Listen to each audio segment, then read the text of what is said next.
Isang mapagpalang araw mga kagimat. Ito na naman si Luy Agimat Itito. At mayroon na namang papakita sa inyo mga kagimat na aking mga hawak na kakaibang bato. At nakuha ko sa paghunting mga kagimat. At sa hindi muna ako mag-umpisa, ang video at ang usapin na ito ay para lang sa mga taong naniniwala sa mga kakaibang bato mga kagimat or mutya. And big shout out na lang sa lahat-lahat na aking mga kaibigang mahilig sa mga mutya, batong kakaiba. At isa-isahin ko mga kagimat kung pakilala sa inyo kung anong mga klaseng mga mutya ito mga kagimat. At umpisahan ko na mga kagimat. Una-una ipapakita ko sa inyo mga kagimat yung itlog ng butiki mga kagimat. Ito itlog ng butiki mga kagimat kasi nakuha ko ito sa apugad ng ng butiki mga kagimat. Yan, itlog ng butiki ito mga kagimat. Pero kakaiba kasi medyo siya. Yan, medyo malapad mga kagimat. Pero itlog yan ng butiki mga kagimat.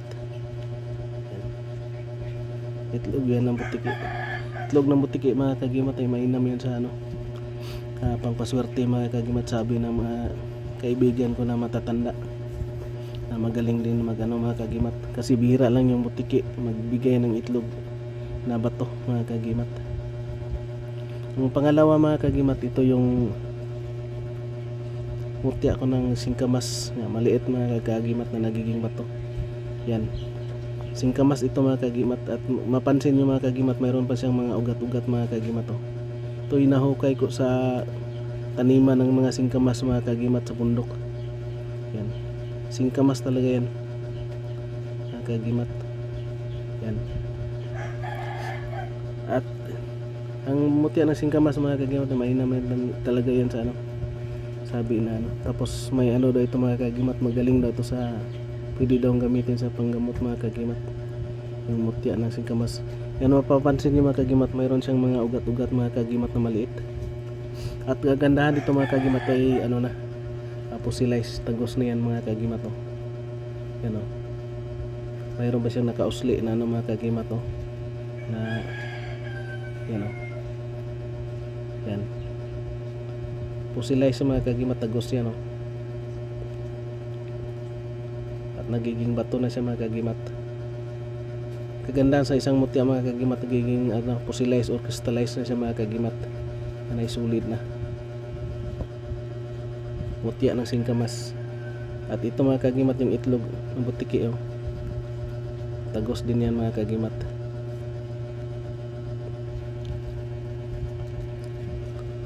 At yung pangatlo na ko mga kagimat, ito ay bigay sa akin ni Tatay Carling, isang uri ng mutya daw ng hangin, ipo-ipo mga kagimat. Yan napapansin natin ng mga kagimat yan sa may ulo siya dito mga kagimat.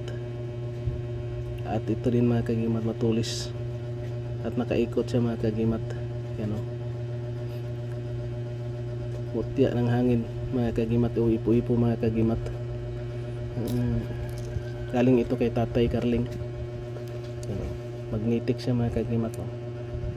Dumidikit sa magnet. Mutya ng hangin o ipo-ipo mga kagimat, ipo-ipong bato mga kagimat. Yan pang protection mga kagimat. At ito nakuha ko mga kagimat doon din sa taniman ng singkamas ni Tatay.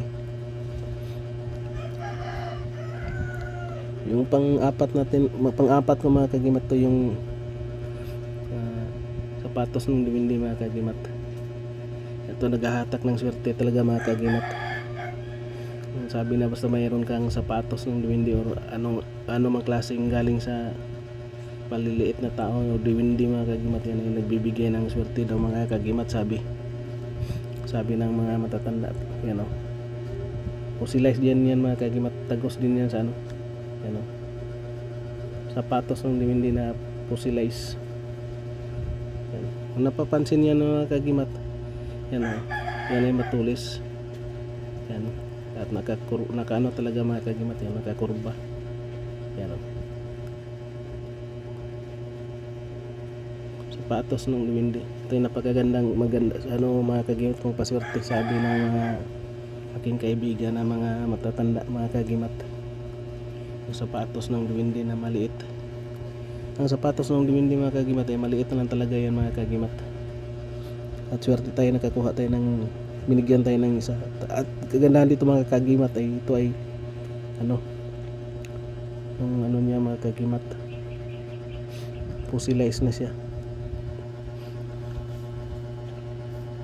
At yung panglima mga kagimat, ito yung batong matitingnan mga kagimat, parang piso lang kalaki yung niya. At may mga kristal siya mga kagimat. Tinatawag itong Tiktite stone mga kagimat. Yan o, kumikinang mga kagimat. Tiktite stone ito mga kagimat. At kagandahan dito mga kagimat kay na siya, yan o, tagos. Pangalawang bisis ko na ito nakakuha ko ng ganito mga kagimat. Parang mga silicone sa loob, pero yan o, fossilize, tagos na mga kagimat.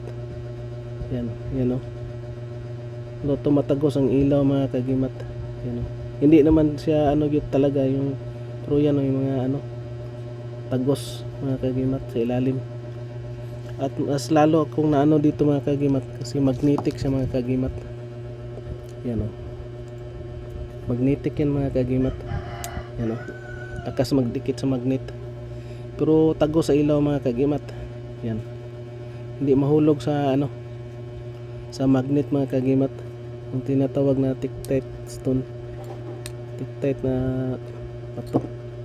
Yan o, yan mga kagimat. At pangalawang bisis ko na ito nakakuha ng ganito mga kagimat, ng bato na magnetic, tumatago sa ilaw, tapos magnetic mga kagimat. Yan o, Tiktite stone. Kung titingnan natin mga kagimat, walang sira talaga yan mga kagimat, at kumikinang siya mga kagimat. Yan o, parang mga salamin yung niya mga kagimat. May mga siya, parang mga silicone sa sa loob. Kagandahan yan o, tagos. Yan o, tagos sa ilaw. Hindi man siya totally tumatagos talaga, pero yung sa ibabaw niya talaga. Yan o, yan mga kagimat o.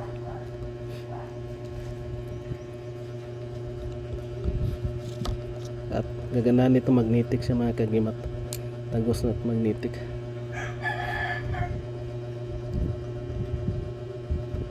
At ito lang muna yung bago na namang ko mga kagimat na video ay papakita sa inyo mga kagimat tungkol dito sa mga kakaibang mga mutya na naman mga kagimat. And please like, share, comment, and subscribe mga kagimat. And big shout out na lang sa lahat. And thank you for watching. And God bless ating lahat mga kagimat.